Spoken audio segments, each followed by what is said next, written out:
தயவு பதிவு 136 அருட்பெருஞ்சோதி அகவல் உரை விளக்கம். திருவருட்பா 6ஆம் திருமுறை அகவல் உரை விளக்கம். உரை விளக்கம் அருளியவர் தயாநிதி சுவாமி சரவணானந்தா, திண்டுக்கல். திருச்சிற்றம்பலம். அருட்பெரும் ஜோதி அருட்பெரும் ஜோதி தனிப்பெரும் கருணை அருட்பெரும் ஜோதி. அகவல் வரிகள் 1355 1356. எண்ணியதோரோ இயற்றுக என்றனை, எண்ணியதோரோ இயற்றுக என்றனை, அந்நியன் கரத்தில் அமர்ந்த பைம்பொன்னே, அந்நியன் கரத்தில் அமர்ந்த பைம்பொன்னே. அருள் உரை விளக்கம். ஒருவன் பெரும் பொருள் உடையனவாக இருக்கலாம். இருப்பினும் அவன் அப்பொருளை பாதுகாப்பின் பொருட்டு பிற இடங்களில் சேமித்து வைத்திருக்க கூடும். எல்லாவற்றையும் பையிலும் கையிலும் சுமந்து கொண்டு அலைய மாட்டான். அப்படிப்பட்டவன் நினைத்த போதெல்லாம் உடனுக்குடன் பிறருக்கு அப்பொருளை கொடுக்கவும் உதவி அவர்களின் குறையை தவிர்க்கவும் கூடாதவனாயிருக்கின்றான். ஆனால் நம் அருட்ஜோதி பொன்னை பெற்ற அருட்பெருமான் அப்பொன்னை முழுமையாகவே கரத்தில், அதாவது அனுபவத்தில் கொண்டு உள்ளார். அதனால் அவர் எண்ணியவுடன் பிறர்க்கு வேண்டிய அளவு கொடுத்து உதவ முடிகின்றதாம். அந்த அருட்பொன்னை நினைத்த போதெல்லாம் தானே எண்ணியதோறும் ஏற்றுக என்று வரம் கொடுத்து கரம் கொடுத்து உதவி கொண்டுள்ளதாம். ஆனால் இவரை அடுத்தவர்கள் இவரையும் அறியாது, இவர் பெற்றிருந்த அருட்பெரும் செல்வத்தையும் உணராது பக்குவப்படாதவர்களாய் சூழ்ந்திருந்து வீண் போயினர். சுத்த சன்மார்க்கத்தை தெரிந்து கொள்ளும் ஆவலோடு யார் அவரை அண்டினார்கள்? அப்படிப்பட்டவர்களுக்கு அந்நிலையில் உண்மையை சொல்லியும் புரிந்து கொள்ளத்தான் இல்லை என்பது கண்டுத்தான் அவர் சிறிது காலத்திற்கு பக்குவப்படும் வரை எதனையும் வெளியிடாது கடையை கட்டிவிட்டார். எவர் என்று அருட்பக்குவம் அடைந்து உள்ளுருகி அவரை வேண்டுகின்றனரோ அப்பேற்பட்டவர்களுக்கு உண்மையை உளத்திலே உரைத்து உய்விக்க ஞான தேக வடிவில் எங்கும் நிரம்பியும் சுத்த சன்மார்க்கத்தில் தீவிர நாட்டம் கொண்டு முயல்வோர்க்கு சுத்த சுகானந்த வடிவோடு தோற்றி உதவிடவும் உள்ளார். திருவருள் இவை யாவும் இயற்ற அருள் பாலித்திருக்கின்றதாம். அடுத்து அகவல் வெடிகள் 1357 1358. நீக்கேன் மறக்கினோ நீகேன் மறக்கினோ நின்னை யாம் விட்டு போகேம் என என்னை பொருந்திய பொன்னே, நீகேன் மறக்கினோ நின்னை யாம் விட்டு போகேம் என என்னை பொருந்திய பொன்னே. உரை விளக்கம். உயிர்கள் மக்கள் தமக்கு உரியவர்களிடத்து நட்புறவு கொண்டு உதவுதல் இயற்கை. இது கடவுள் நியதி இப்படி நடக்கின்றதாம். இக்கேண்மை குற்றமற்ற ஒன்றாக நெடுநாள் இடையராது விளங்குதல் மிக சிறந்ததாம். அது உயர்ந்தோர் மாட்டே நின்று நிலவும். பிறரிடத்து அவா வெகுளி மயக்கம் காரணமாக உண்மை நட்பு நீடிப்பது இல்லை. அதனால் உதவியும் கிடைப்பது இல்லையாம். நம் பெருமான் அருட்பெருஞ்சோதி பொன்னின் பெரும் நட்புறவை நன்கு பெற்றுள்ளார். அந்த உறவு எக்காலும் பிரிவற்று விளங்குவதாம். தாம் ஒரு கால் மறந்து விட்டாலும் அது அவரை கொஞ்சமும் விட்டு விலகுவதே இல்லையாம். இத்தெய்வ கேண்மை பண்டே தொட்டு அறிய முடியாத நிலையில் கிடந்த காலம் தொட்டே அக உறவாக, அறிய முடியாத நிலையில் கிடந்த காலம் தொட்டே கூட அக உறவாக அத்துவிதமாக இருந்து வருவதாம்.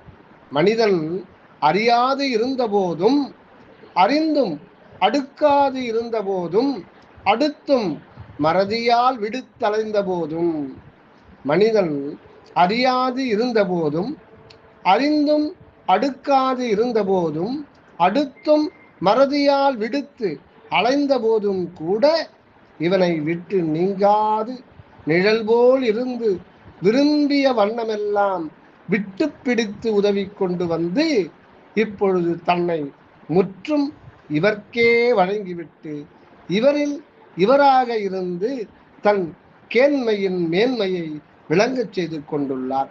இதனைத்தான் நீ ஏன் மறக்கினும் நின்னை யாம் விட்டு போகேன் என பொருந்திய பொன்னே என்று குறித்துள்ளதை காண்கின்றோம். அடுத்ததாக அகவல் அடிகள் 1359 1360.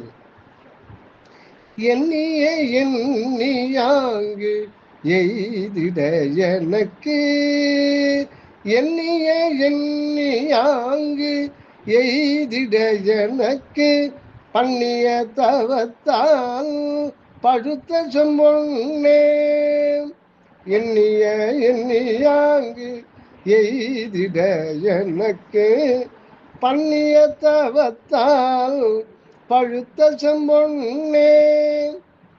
அருள் விளக்க உரை. முன்பு எண்ணியதோறும் ஏற்றுக என்ற அருள் ஆணை பெற்று அதன்படி உதவலானார். இங்கு எண்ணிய எண்ணியாங்கு, அதாவது நினைத்தது நினைத்தபடியே அப்போதே அடைந்திட அருளாணை பெறுகின்றார். ஒருவன் எண்ணிய எண்ணியாங்கு எய்திடல் வேண்டுமெனில் அவனது மனத்தின்மை எவ்வளவு மேன்மையுடையதாய் இருக்க வேண்டும். நம் பெருமான் அருளாற்றல் பெற்றவர் என்பது உண்மை. இந்த அருள் வலிமை இவருக்கு எப்படி உண்டானது என்றால் முன் இயற்றிய தவத்தால் வந்தது என்கின்றார். ஒரு ஆன்மா அருட்பக்குவம் அடைவதற்கு பல்வேறு பிறவிகளில் ஏற்கும் பேரவத்தா அனுபவமே பெருந்தவமாக இருக்கின்றதாம். கண்மூடி நிஷ்டை கூடி தவம் செய்தல் மட்டும் தவம் அல்ல. வாழ்வில் அவஸ்தைகள் பட்டு பட்டு தேறுதலே பெருந்தவமாகும். கண்மூடி நிஷ்டை கூடி தவம் செய்தல் மட்டும் தவம் அல்ல.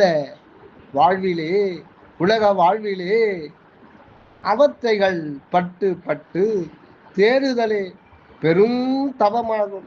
அந்த தவ முயற்சியோடு திருவருள் இன்று கூடியதால் திருவருள் பழுத்து விட்டுள்ளதாம். பக்குவத்தால் அருள் ஒளியை சிற்றம்பலத்தில் கண்டுகொள்ளப்படுகின்றதாம். இதனையே சிற்றவையில் கனிந்த நறுங்கனியே என்கின்றார் பிற ஓர் இடத்தில். கடவுளை தெய்வ உலகத்து பொற்கற்பக மரமாகவும் கற்பக கனியாகவும் கற்பனை செய்து வழங்கியுள்ளனர் முன்னோர். அக்கனியும் பொன்மயமானதாம். இன்னும் கண்ணல் கனி என்றும் அக்காரக்கனி என்றும் சிற்றம்பலக்கனி என்றும் கூறப்படுவன எல்லாம் நம் அருட்பெரும் ஜோதி ஒன்றே ஆகும். இப்பழத்தை பற்றவர் எண்ணியது எண்ணியபடி அடைவதோடு இதன் மயமே ஆகி அல்லது இதனையே தன்னில் நிறைத்து கொண்டு உலகமெல்லாம் கண்டுகொள்ள விளங்கி கொண்டுள்ளாராம். அடுத்தது அகவல் அடிகள் 1361 1362. விண்ணியல் தலைவரோ வியந்திட எனக்கு புண்ணிய பயனால் பூத்த செம்பொன்னே, விண்ணியல் தலைவரோ வியந்திட எனக்கு புண்ணிய பயனால் பூத்த செம்பொன்னே. அருள் உரை விளக்கம்.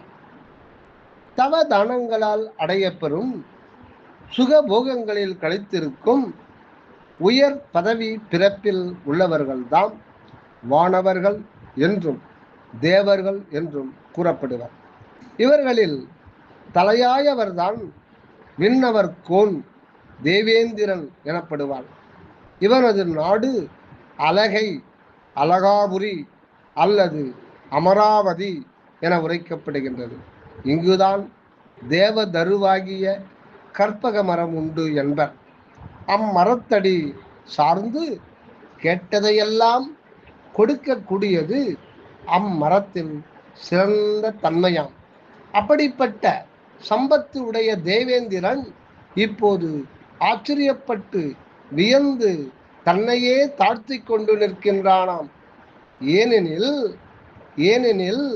நம் வள்ளல் பெற்ற அருட்ஜோதி செம் பொன்மலர் கண்டே அப்படி இடிந்து போய் நிற்கின்றானாம் அத்தேவராஜன். இதனை கண்டு அவன் ஏன் அப்படி வியப்பும் திகைப்பும் தாழ்ச்சியும் அடைய வேண்டும் என்றால், அந்த கற்பகத்தை விட இந்த அருட்ஜோதி மலர் எல்லாம் செய்யும் ஆற்றலை கொடுத்து என்றென்றும் இன்பொடு வாழவும் எண்ணிய எல்லாம் இனிது புரியவும் தேவரும் மூவரும் முத்தரும் சித்தரும் இது பெற்ற நம் வள்ளலை ஏத்தவும் செய்துவிட்டுள்ளதாம். தேவ கற்பகம் அண்டினோர்க்குத்தான் வேண்டினதைத்தான் கொடுக்க வல்லது.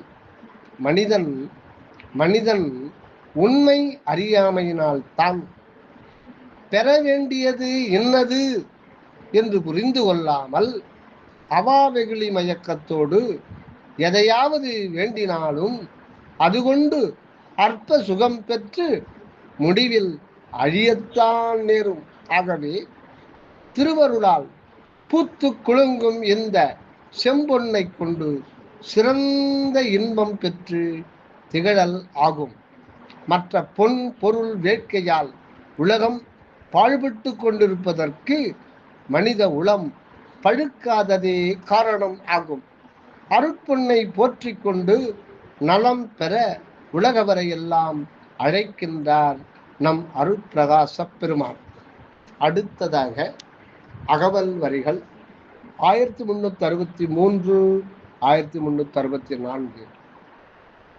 நால்வகை நெறியினும் நாட்டுக எனவே பால்வகை முழுதும் பணித்த பைம்பொன்னே.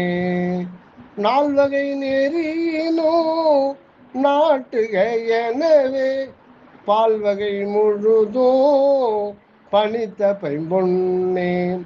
உரை விளக்கம். இவ்வுலக வாழ்வில் திருவருள் உண்மை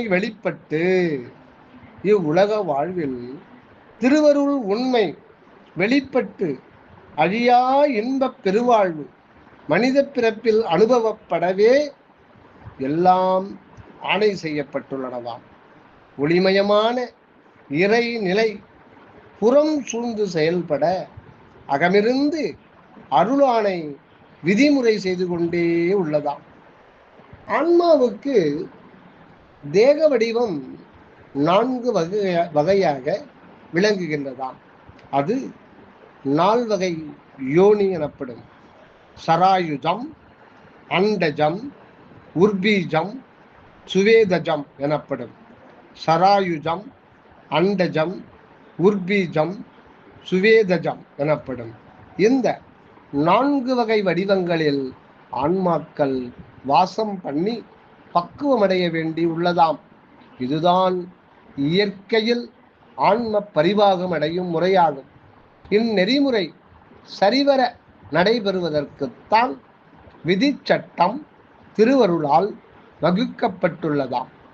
பால்வகை என்பது விதி முறையே. இந்த பால், வினை, தெய்வம், ஊழ் என்பனவெல்லாம் மேற்படி உடல் வாழ்வுக்கு உரிய நியதி சட்டத்தையே குறிப்பதாம். இந்த விதிமுறை செய்கின்ற பதியை பால்வரை தெய்வம் என்கின்றனர். பால்வரை தெய்வம் என்கின்றனர்.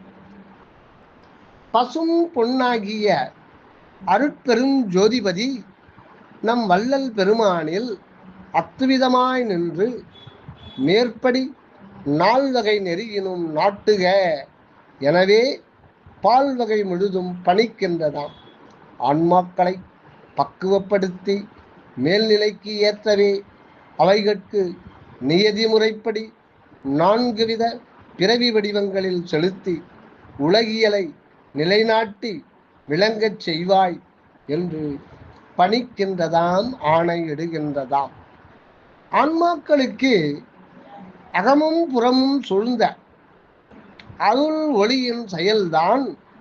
ஆன்மாக்களுக்கு அகமும் புறமும் சூழ்ந்த அருள் ஒளியின் செயல்தான்.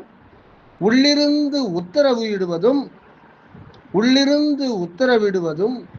புறம் சூழ்ந்து நிறைவேற்றுகின்றதுமாயிருக்கின்றதாம். நம் வள்ளலார் இந்த அருள் ஒளியை தன்னதாய் கொண்டு வாழ்கின்ற பெருநிலை பெற்றதால் அவர்தாமே திருவருளால் பால்வரை தெய்வ பணியை ஏற்று 4 வகை உயிர்களையும் நன்னெறிப்படுத்தி மேல்நிலைக்கு ஏற்றி வருகின்றார் என அறிகின்றோம். அடுத்ததாக அகவல் வரிகள் 1365 1366. எழுவகை நெறியினும்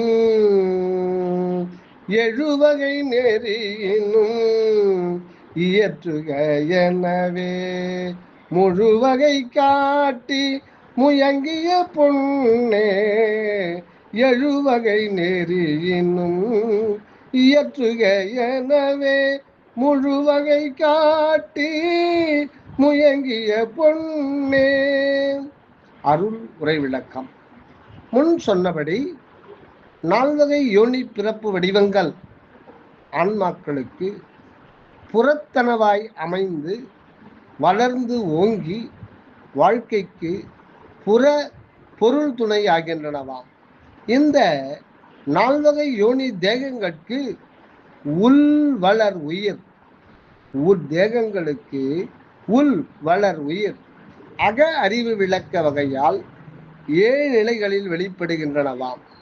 இவைகளே 7 வகை பிறவி எனப்படும்.